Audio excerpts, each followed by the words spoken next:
To make COVID vaccine appointments via the Student Health Services patient portal, first log into coastal.medicatconnect.com with your CCU username and password. Once you're logged in, click on the Appointments tab. Under Select Your Appointment Reason, choose COVID Vaccine and click Submit.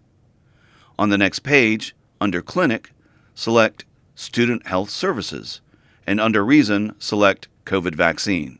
The provider field is set to auto-populate with all. Click Submit. The next COVID vaccine available date will appear. Select the date on the calendar. The available time slots for that date will appear. Select your preferred time slot.